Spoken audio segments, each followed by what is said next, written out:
আলহামদুলিল্লাহ।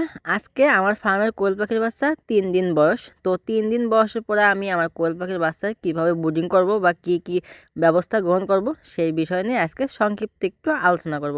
তো সবাই ধৈর্য সহকারে আজকের ভিডিওটা দেখে যাবেন, কেউ টেনে টেনে দেখবেন না, স্কিপ করে দেখবেন না। সর্বপ্রথম আমি যে কাজটি করব সেটা হলো ব্রুডিং ব্যবস্থা। তো দেখতেই পাচ্ছেন অল্প একটু জায়গার ভিতরে আমি ব্রুডিং ব্যবস্থা করেছিলাম।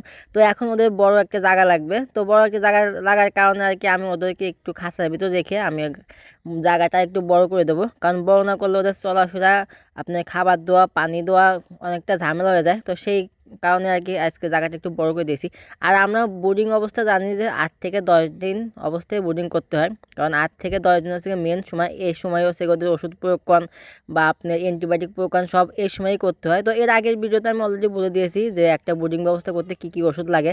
তো আজকের বিষয় নিয়ে কোনো ওষুধের কথা বলবো না, আজকে আমি কী পরিবর্তন করতেছি সেই বিষয় নিয়ে আর কি আজকে আলোচনা থাকবে। আলহামদুলিল্লাহ, আজকে কোয়েল পাখির বাচ্চার বয়স 3 দিন। তো 3 দিনে মাশাআল্লাহ অনেকটা সুস্থ আছে আমার কোয়েল পাখিগুলো, এখনও একটা বাচ্চাও মারা যায় নাই। এতে আমি আল্লাহর কাছে লাখ লাখ শুকরিয়া।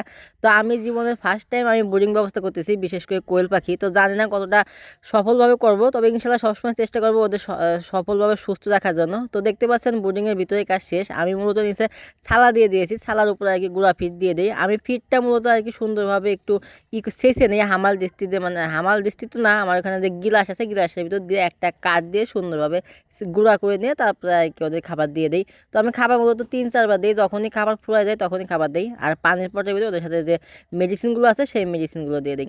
তো এই ছিল আজকে আমার ফার্মের ব্রুডিং ব্যবস্থা। তো সবাই ভালো থাকবেন, সুস্থ থাকবেন, দেখা হবে আবার কালকের ভিডিওতে। আল্লাহ হাফেজ।